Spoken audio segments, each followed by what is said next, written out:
Rabbil alamin wassalatu wassalamu ala asyrafil mursalin habibina wa syafi'ina wa maulana Muhammadin sallallahu alaihi wasallam Tahal amin wa ala alihi wa sahbihi ajma'in Rabbi syrah li sadri wa yassir li amri wa hlul 'uqdatam min lisani yafqahu qawli saddid lisani wa hadi qalbi bihaqqi sayyidina Muhammad sallallahu alaihi wasallam. Alhamdulillah, puji syukur kepada Allah Subhanahu wa taala, di kesempatan antara maghrib dan isya ini kita bisa manfaatkan untuk duduk bersama bermajlis mendengarkan sedikit daripada sabda-sabda Rasulullah sallallahu alaihi wasallam dalam kitab Nurul Iman min Kalamin Habib Ar-Rahman, susunan Habib Allama Da'ilallah Umar bin Muhammad bin Salim bin Hafiz atau Habib Umar. Hari ini atau malam hari ini sampai kepada hadis yang ke-47. Bismillahirrahmanirrahim.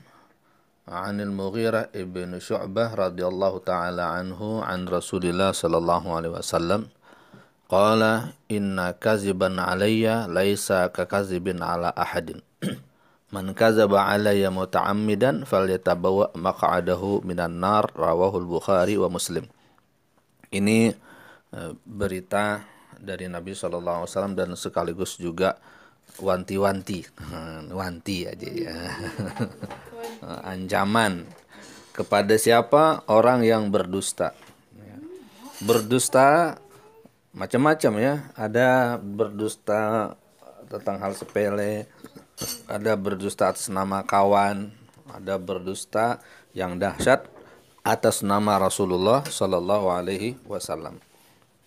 Orang yang berdusta atas nama Nabi namanya bikin hadis palsu. Qala Rasulullah sallallahu alaihi wasallam, Nabi bersabda, ternyata Nabi nggak ngomong begitu, maka dusta tuh. Makanya adabnya para orang soleh itu kalau baca hadis Nabi selalu diujungi au kama qalahu sallallahu alaihi wasallam, atau kira-kira begitulah gitu. Jadi nggak langsung di qala Rasulullah sallallahu alaihi wasallam tanpa diujungin lagi. Kalau hafalannya salah, sementara Nabi nggak ngomong itu, maka nanti termasuk apa yang diancam dalam sabda Nabi. Inna kaziban alayya, sesungguhnya dusta atas namaku, laisa kakazibin ala ahadin, tidak seperti berdusta atas nama seseorang selain Nabi. Man kazaba alayya, barang siapa berdusta atas namaku muta'ammidan, sengaja ya, apalagi bikin-bikin, fal yatabawa maq'adahu minan nar, hendaklah dia menyiapkan diri untuk menempati tempatnya di neraka. Rawahul Bukhari wa Muslim. Makanya hadis-hadis palsu itu memang ada. Bahkan di zaman Imam Ahmad bin Hambal yang pakar hadis itu juga banyak tersebar orang-orang yang meriwayatkan hadis, bisa bahasa Arab, bisa ngarang-ngarang gitu. Makanya Imam Ahmad bin Hambal punya anak ya, itu dididik oleh beliau, suruh ngapalin hadis. Begitu dihafalin, kalau tidak salah sampai sudah 10 ribuan lebih hadis hafal. Sebagai tester, kalau mau ngaji ilmu hadis sama beliau, hafalan dulu sekian banyak, berapa hari kuat gitu. Beberapa hari sudah berapa hadis yang dia dapat. Begitu sudah dites semuanya, hafalannya bagus ya. Ternyata kata abahnya, Abi Abdullah Imam Ahmad bin Ahmad, nah itu hadis palsu semua. Maksudnya apa? Buat latihan. Jadi nanti kalau ngapalin hadis yang sahih, yang hasan, yang betul-betul hadis Nabi sallallahu alaihi wasallam, sudah gak kagok lagi yang palsu-palsu, udah ketahuan gitu. Nah, memang di masa Imam Ahmad bin Hambal juga pernah terjadi ketika saat itu Imam Ahmad bin Hambal dengan temannya Yahya bin Ma'in ya. Saat itu beliau ke masjid di Masjid Rasafah ya, di Baghdad. Pada saat itu dia temukan ada seorang tukang kisah ya, kumpul gitu di masjid, orang-orang pada mendengarkan. Orang ini ngomong ini. Dia bilang telah meriwayatkan ya, aku dapat riwayat ini dari Imam Ahmad bin Hambal, an Ahmad bin Hambal wa Yahya bin Ma'in. Karena Imam Ahmad bin Hambal, Yahya bin Ma'in itu tokoh ulama. Jadi orang ini ngomong, saya dapat riwayat hadis ini dari Imam Ahmad bin Hambal dan Yahya bin Ma'in yang bersumber dari Abdur Razak yang menceritakan kepada kami dari Ma'mar, dari Abi Qatadah, dari Anas bin Malik. Anas bin Malik kan khadimnya Rasulullah, dari Rasulullah Shallallahu Alaihi Wasallam. Qala Rasulullah Sallallahu Alaihi Wasallam. Wah, kan riwayatnya begitu tuh, udah cakep banget itu sanadnya, mata rantainya. Kata si tukang cerita ini, ya, barang siapa membaca la ilaha illallah, maka Allah akan menciptakan seekor burung dari setiap katanya, paruhnya terbuat dari emas, bulunya dari permata. Banyak hadis, lebih 20-an hadis ya, bahkan 20-an lembar gitu. Ya, disampaikan di majelis tersebut. Membuat para jamaah terkagum-kagum. Wah, ini orang ahli ulama ini. Hadisnya langsung dari Imam Ahmad bin Hambal. Padahal Imam Ahmad bin Hambal hadir pada saat itu. Lalu dicolek sama Imam Muhammad bin Hambal kepada Yahya bin Ma'in. Emang ente ngeriwatin hadis begitu? Sanatnya. Kagak, enggak. Ah, yang benar. Iya. Ente enggak juga. Lah, itu dari Ahmad bin Hambal, dari ente juga. Udah kita tunggu dah selesai. Selesai majelis, orang-orang pada kagum dah muji. Wah, ya alim ya syekh gitu. Maka datanglah Imam Muhammad bin Hambal dengan Yahya bin Ma'in, ketemu orang ini. Ya syekh, ya ustadz, ya. Antum yang meriwayatkan hadis dari Yahya, dari Ahmad bin Hambal dan Yahya bin Ma'in? Iya. Yang benar? Iya. Kamu tahu nggak siapa kami ini? Enggak. Saya Ahmad bin Hambal, ini Yahya bin Ma'in. Pucat kan mukanya. Berarti hadisnya kan ngarang-ngarang gitu. Riwayatnya ini. Itu pemalsuan itu, nggak bisa dipakai. Tapi namanya orang bohong, punya akal lagi. Ketika tensinya sudah mulai turun, gagapnya sudah mulai reda, dia bilang, kamu Yahya bin Ma'in? Iya. Kamu Ahmad bin? Iya.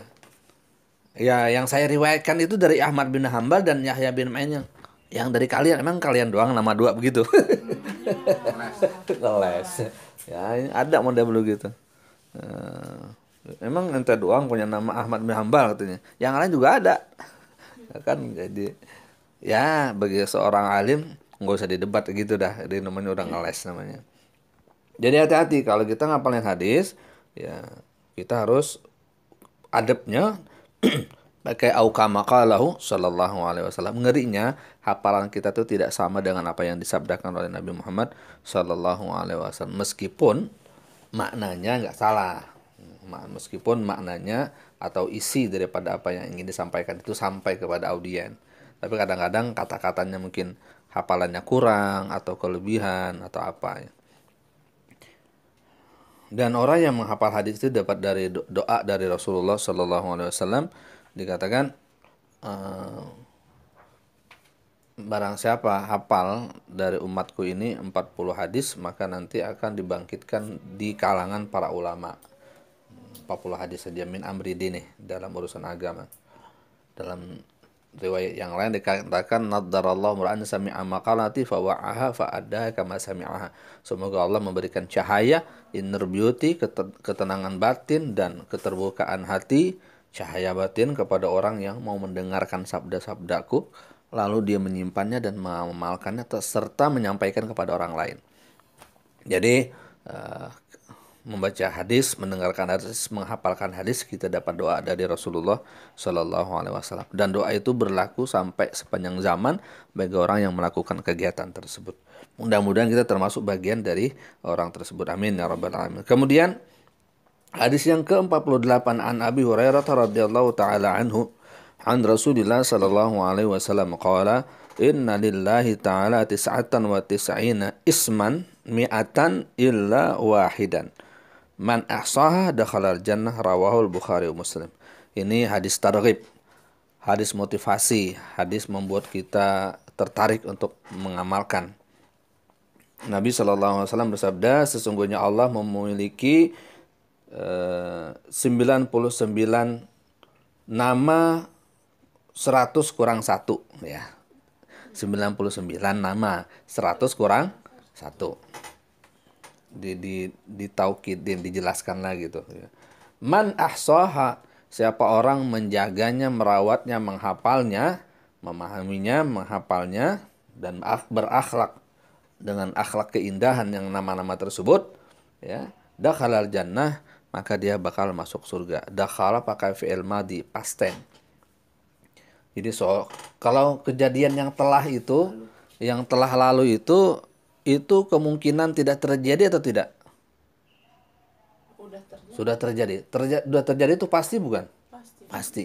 Jadi digunakan kata di sini dakhalal jannah. Sudah telah masuk surga. Maksudnya pasti masuk surga. Nah, sifat Allah itu, nama-nama Allah itu ada dua. Ada yang namanya sifat jalal, ada yang namanya sifat jamal. Sifat jalal itu keagungan. Allah memaksa, Allah sombong, Allah menciptakan. Nah, itu kita nggak bisa contoh. Itu nggak boleh itu. Masa kita contoh kesombongan, al-kibriya uridai, kata Allah. Sombong itu selendangku. Nggak boleh. Kita mengambilnya bakal turun siksa Allah Subhanahu wa taala. Nah, yang kita disuruh berakhlak itu takhallaqu bi akhlaqillah, mirip-miripkanlah akhlakmu dengan akhlak Allah, mentauladani gitu. Apa tuh akhlak jamal, sifat jamal Allah Subhanahu wa taala. Ketika hamba ini senantiasa berbuat maksiat, minta ampun kepada Allah, Allah ampuni. Jadi Allah itu pemaaf, pengampun. Nah, itu kita contoh. Ya. Allah itu penyayang, Allah itu memaklumi, Allah itu maha sabar menerima kemaksiatan hamba-hambanya. Nah, itu kita contoh. Nah, barang siapa menghafal Asmaul Husna yang 99 ini, kata Nabi pasti masuk surga. Makna menghafal ini lebih luas tentunya. Ya, sekarang yang jelas ya zahirnya dulu dah. Nas'aluka ya man huwallahul ladzi la ilaha illa huwar rahmanur rahim. Al-Malikul Quddusus Salamul Mu'minul Muhaiminul Azizul Jabbar Al-Mutakabbirul Khaliqul Bari'ul Musawwirul Ghaffarul Qahharul Wahhabur Razzaq Al-Fattahul Alim, dan seterusnya. Yaitu di Al-Quran tuh di pinggiran itu ada. Itu kita baca ya untuk mengamalkan hadis ini sampai kita hafal. Biasanya kalau orang-orang dulu tuh di radio tuh di sore-sore itu sebelum maghrib diposting, diperdengarkan. Lama-lama hafal. Dan ini orang-orang dulu tuh luar biasa, begitu cerdas bagaimana memahami karakter orang kampung, orang-orang kita ini. Sering dengar dulu, insya Allah hafal. Ini dua hadis ini insya Allah cukup dalam kajian kita ini. Jadi pertama, jangan berdusta atas nama Nabi Muhammad SAW, karena sama saja menyiapkan dirinya, tempatnya, atau memesan tempat di neraka. Dan yang kedua, kalau pengen masuk surga, ya, punyalah satu tiket ya, hafal Asmaul Husna. Jadi punya ada tiket. Jadi kalau bisa tuh banyak nih jorannya tuh. Kalau orang berat mancing biar banyak dapat ya, jorannya pasang 10-20 gitu. Nah, insya Allah dari salah satu joran yang kita pasang ada yang nyangkut. Begitu juga dengan ibadah dan kebaikan. Kita lakukan kebaikan apa yang kita bisa, mudah-mudahan dengan berbagi kebaikan itu ada yang Allah terima, dan lewat situlah kita dapat rahmat Allah, masuk surganya. Amin ya rabbal alamin. Nakhtatimu hadiah jasa. Kita tutup majelis ini dengan surat Al-Fatihah. Semoga yang sakit Allah sembuhkan, yang berhajat Allah Subhanahu wa taala kabulkan, dan apapun yang niat-niat kebaikan kita Allah Subhanahu wa taala mudahkan, luluskan, jauhkan daripada hal-hal mara bahaya, bencana zahir dan batin, dan jadikan keluarga kita sakinah mawaddah warahmah. Dan manakala Allah ingin tutup usia kita, hendaknya dalam keadaan husnul khatimah, mampu mengucapkan la ilaha illallah Muhammadur Rasulullah sallallahu alaihi wasallam ala hadhihi niyya wa ala kulli niyatin salihah wa ala hadratin Nabi sallallahu alaihi wasallam. Al-Fatihah.